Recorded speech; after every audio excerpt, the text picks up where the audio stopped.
to another career track. So don't burn bridges as you're moving from one step to the other, which I see a lot of people doing. You just don't want to be doing that. Remember, a career is a marathon, even if there are lots of changes within that marathon. And then know your strengths and weaknesses. So this is an American University in Cairo.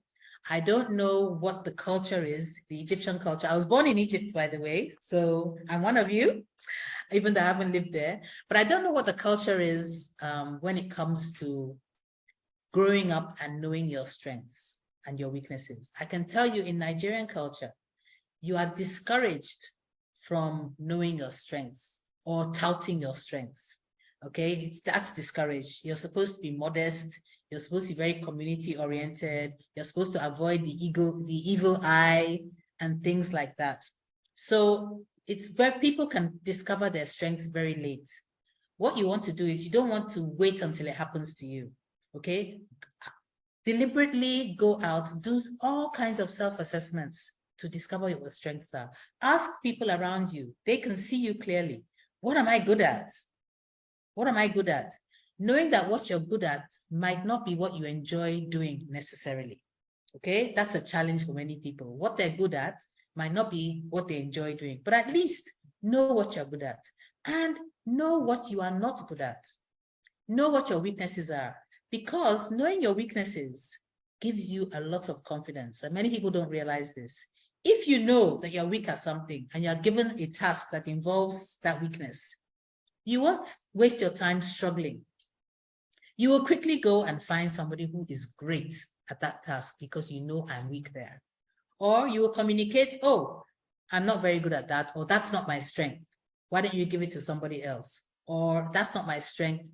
I'll pull a team together to do it. Or I know somebody else.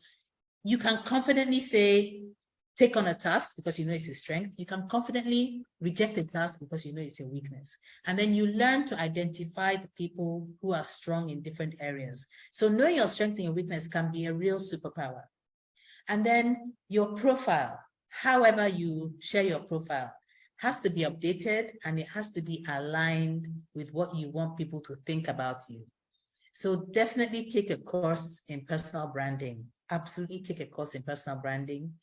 And be aware that what you post, even on your personal social media handles, on your Instagram, on your Snapchat, on your Facebook, everything is building up your profile. And definitely you should have a LinkedIn profile that is up to date and that showcases you. Not a LinkedIn profile that just has the facts. But if I read it, it doesn't tell me really what you're good at, what you're not good at, what you're passionate about, and things like that. So your profile must showcase you. I'm going to talk a bit more about that. You have to keep learning. So I mean, obviously you're in the CPD program right now, most of you, but something that many people don't realize, because of the digital revolution that we're in right now, if you enter a 4-year university degree, by year 3, most of the knowledge you learned in year 1 has become obsolete, has been overtaken by other events. So if you are somebody who's not always learning, always reading, always experimenting, testing the latest tools, you are not somebody who will maintain your industry knowledge. You are not somebody who will identify the trends that are coming. You are not somebody who will know that, oh, there's this new tool that will be very useful in our industry. My organization will probably need it eventually. Let me skill myself up in this tool right now. So when they're looking for who to place in that position, you are the person they're going to select because you are already skilled at a competence that they require. So things like that, very, very important. And then while you go to school to learn skills and competencies, right? You don't go to school for knowledge anymore. Knowledge is a commodity. You can get knowledge anywhere, right? So you go to school to learn skills and competencies. Once you get the job or the opportunity, it is the relationships in that workplace, the relationships, external relationships with stakeholders, relationships with family, with acquaintances, with your social network. It's those relationships that are going to make your work life pleasant. It's those relationships that are going to make your life, you to enjoy, have good quality of life. It's your relationships. So when people say network, we don't mean handing out cards for business. That's part of networking, but that is just a small part of networking. It's about making sure you are engaging in conversations with people. You are reaching out to people. You are connecting with people. You are reconnecting with people. Now, this can be hard for some of us. Some people are introverts. Some people like doing their work alone. Some people, look, I'm just a technocrat, give me the work, go away. But if there's one thing that COVID taught us, is that relationships are everything. Human connection is everything. And those of you who can learn, if you're not a natural networker, if you can learn to network and you can do a networking skills training for that, you'll be shocked at how quickly your career progresses, your business opportunities arise. Okay, so I'm not going to go into the rest, but I will say you have to make your pitch, because we're going to make our pitch. If there's one thing about getting yourself promoted, it's you need to know how to make your pitch. So, do you have a personal development plan? Do you have a professional development plan? Did you, at the beginning of the year, at the end of last year, create a plan for you as a human being, as a person? Not for your business, not for your organization. Many of us do it for our businesses. We do it for our organizations. Have you done one for yourself? If not, you need to do one for yourself. So this is an example, very, very simple example of a personal development plan. What are your long-term goals? I want to be promoted to an area manager. What are your specific career goals to be promoted to an area manager? I need to become a team supervisor. I need to become a team manager. And then after that, I'll become the area manager. What are the key skills at each of these levels? Let me put my pointer on. At each of these levels, so that you need to achieve that goal. Okay, I can't annotate. So to become a team supervisor, I need this technical qualification, I need conflict management, I need customer service. For these, what skills do I need to work on? So this is what I need, right? What skills do I need to work on that I'm not really good at right now? Oh, I'm not good at handling angry customers. I'm not good at giving constructive feedback. I'm not good at supervising my other team members, you know, when they're doing the wrong thing or they're not working hard enough. I don't know how to talk to them. And when the customers become angry, I don't know. So I need to work on those skills. What actions are you going to take to develop these skills? I'm going to take these actions, right? Including ask one of my supervisors to become my mentor. How long do you think it's going to take you? 6 months. So you create your personal development plan. And then we talked about networking, we talked about relationships, we talked about conversations. You need to have an elevator pitch. So what's an elevator pitch? I'm sure many of you have heard of it before. There might be a few of you who have not. An elevator pitch is basically within 60 seconds, which might seem a very short amount of time, but it's actually very long. You can introduce yourself, okay? And you deliver your elevator pitch at any time. Whenever you're asked to introduce yourself, you introduce yourself using your elevator pitch. You don't say, my name is, oh, hello, how are you? Oh, nice to meet you. What's your name? My name is Habiba Balogun. And I keep quiet. If you're speaking to somebody on the phone for the first time, it's just 60 seconds. Introduce yourself with your elevator pitch. If you're leaving a voicemail and you want to say, this is who I am before you say what you want, you use your elevator pitch. In an interview, if they say, tell me about yourself, you use your elevator pitch. In meetings and conferences, when they go around and say, okay, let's have introductions of everybody, you use your elevator pitch. At the beginning of presentations, you use your elevator pitch. So in other words, please use your elevator pitch. So what is your elevator pitch? I'm going to follow this. Who I am. My name is Habiba Balogun. What I do, I'm an organization effectiveness consultant and I'm an executive coach. What do I want to do? What are my goals? I'm passionate about performance improvement and I'm a change agent. It's very important for me that everybody that can achieve their potential and that systems that are not working can be put together and can be managed in such a way that they achieve the objectives for which they've been set up. and so that the people working there will enjoy their experiences at work. Why am I so great? Oh, well, I'm multilingual. I've worked all around the world. I've had fantastic training in accelerated learning, which is teaching adults the way they enjoy learning. And I've had experience, on 4 continents, working with people in the public sector, in the development sector, in the private sector. And I've seen businesses transform during COVID. I had clients who were able to successfully pivot and create new jobs, including, and you drop a few clients' names and so on. And so, yeah, absolutely. I don't see any reason why any organization or any individual should be struggling when help is available. Through coaching services, through the organization development services, through the training services, I can assist my clients to achieve their goals. And if I can't assist them, at least I'll be able to refer them to where they can get the support that they need. Now, it might have seemed like a long time, but that didn't take me longer than 60 seconds. So we don't need a long story. We just need you very, very, very quickly to be able to introduce yourself. And we're going to do that right now, okay? We're going to go into breakout rooms and of groups of 3, and we're going to have 1 minute each to introduce ourselves using our elevator pitch.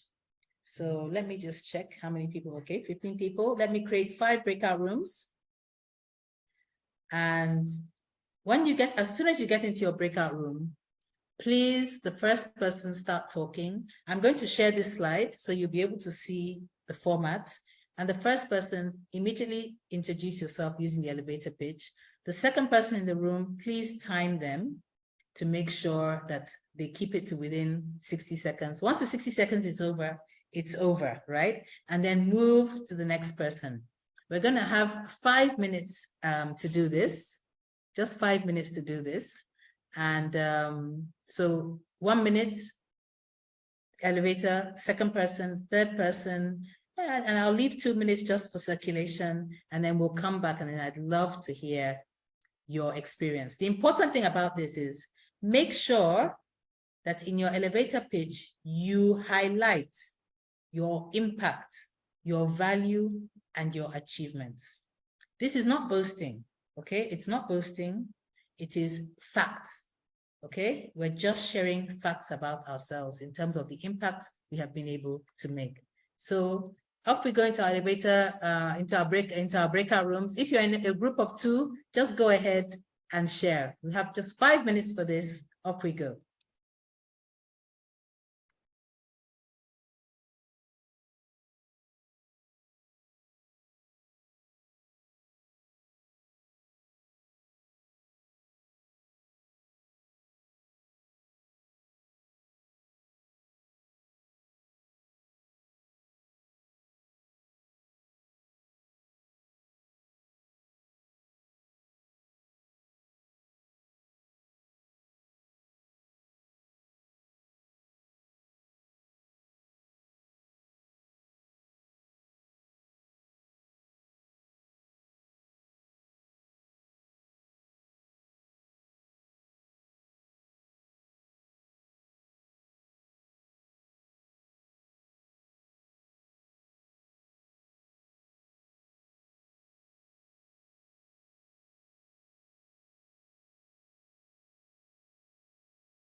Hey.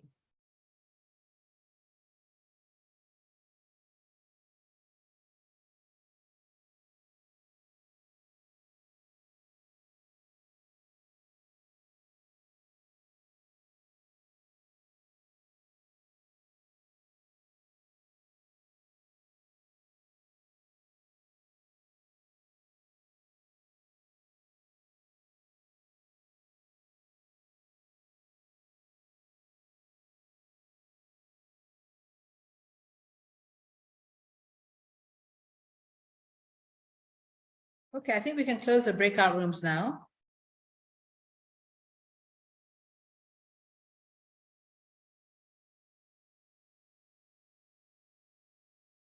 So welcome back. So what was that like? Who would like to share what that experience was like for them? So Chaima, would you like to unmute and share what the experience was like? I hope I pronounce your name properly.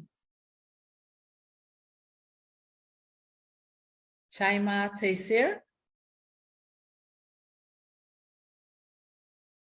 Would you like to unmute and share what the experience was like? Hello. Hello.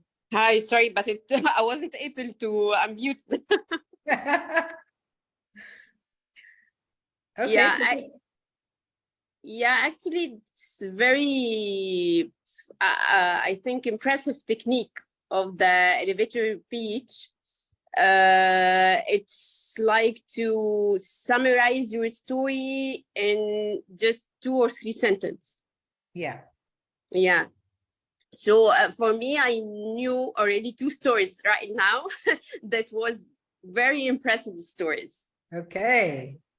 So you would engage with them, right? As a result of the way they introduce themselves. Yeah.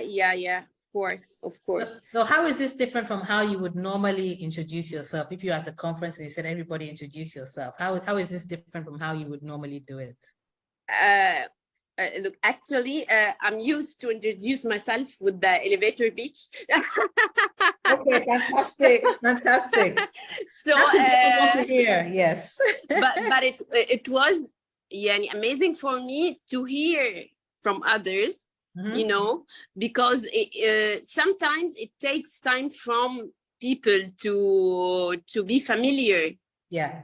With the elevator pitch, because it's by nature we want to talk, we want to express, and we want others to know us more, and without being aware that with very condensed and few structured sentence, we can get it like that. Perfect. Thank you so much. Thank you. Thank you. Okay. All right. So the other very important thing about getting promoted is understanding your organization's DNA. And too few people do this. The people who do this progress very, very, very fast. So every organization has its own DNA. It has its core values. It has its attitude to growth. It might have an attitude of slow and steady, or it might have an attitude of aggressive growth. So if you are in an organization that has an attitude of aggressive growth, but your personality and your style is slow and steady, even though you deliver results for that organization, they might not promote you. And if your organization, your personality style is aggressive and the organization's DNA is slow and steady, again, even though you deliver results, they will not promote you because they don't want to that kind of approach to come in and change the culture of the organization. So we're not saying a culture is good or it's bad. It's important to know the culture of an organization, and its attitude to growth is a good one that will really help you narrow down quickly. The other one is who makes the decisions or who influences the decisions. Sometimes the influencers are not the people with the title, with the chief marketing officer, chief HR officer. Identify the people they listen to. Okay, it might be a secretary. Okay, it might be an analyst. Find out who they listen to. And then what are the advancement processes? Very often, it's until we want to get promoted, we start finding out what the advancement processes are. Find out what the advancement processes are right now, so that in your approach to your work, you are making sure you already fit in with what they're looking for, with their template. Okay? And then ask yourself and find out, what is this organization looking for in its leaders? Very often, what they're looking for, you have it, but you don't demonstrate that quality because you didn't feel there was any need to demonstrate it. Like I know some people who are technical people at work, but they do a lot of public speaking in their community work. They're not known for public speaking at work at all. So when you're looking for who to promote, and they're looking for somebody who can represent the organization, who can speak confidently in public, they won't identify you because they're not aware that you already have that quality. It's just you don't use it in the workplace. Okay, so if you know that's what they're looking for, you will volunteer for some workplace events, to MC a workplace events, to be the compare or the moderator, and they'll see, oh, this person is really good at public speaking. Okay, and what are the needs of your unit or your organizations? Sometimes there are some gaps that they have, or there's some recurring problems that they have. You can skill up in that area, and then they'll feel, oh my God, this person is indispensable. And then you get promoted. And then who gets noticed? Who gets noticed in your organization? What is it about that person that makes them get noticed in a good way, right? In a positive way. Identify who gets noticed and how, and then you will know. So what you need to do to get promoted, the third step, is to ruthlessly means don't be kind to yourself. Don't make excuses for yourself. Be real, all right? In emotional intelligence, the first competency is self-awareness. Self-awareness is being true to yourself, not being in denial, knowing yourself very, very well. So we want you to ruthlessly assess yourself against your organization's DNA. Okay, what are my strengths when it comes to how well I match?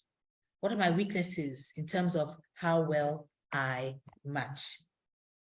And once you do that, you can become a candidate for promotion.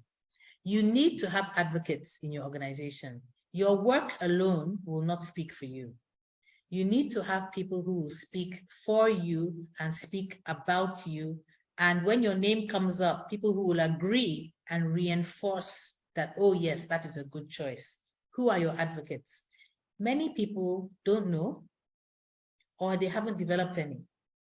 So if you don't know who your advocates are, you need to find out. And if you haven't developed any, it's time to start developing your advocates. How? Relationship management, engaging in conversations. Don't come into the office a bit earlier. Go around to your colleagues and to your bosses, greet them, good morning, or good afternoon, or good evening. Ask them how they're doing. Talk about, oh, Morocco beat Germany. I mean, I went ahead of Germany in the Women's World Cup. Did you hear about that? Find out what they're interested in. Is it tennis? Talk to them about Jabbar's, how well she progressed in the last tournament. Okay, so you do things like that. And then you go to HR, if you have structured HR. I know not every organization has that. And check whether you are in the organization's official development plan. An organization's official development plan includes their succession plan. Have you been identified as potential talent to fit into one of the critical roles in that organization? Are you in their leadership pipeline? Have you been identified as somebody who could rise and become a leader in that organization? Are you on the management track? Have you discussed your career aspirations and your ambitions with your boss? The ambitions and aspirations for the company you're in right now, or the organization you're in right now, and your long-term ambitions that could be anywhere. Have you discussed those with your boss, with your superior? Because your superior will be part of any decision to promote you. They cannot promote you without consulting your superior. So your superior must know what your ambitions are, what your aspirations are, if you are serious about wanting to get promoted. And then exposure. There's that saying that the prophet is not appreciated at home. And that is very true. So volunteer outside. Volunteer to charities, volunteer to non-governmental organizations, speak at seminars and things like that.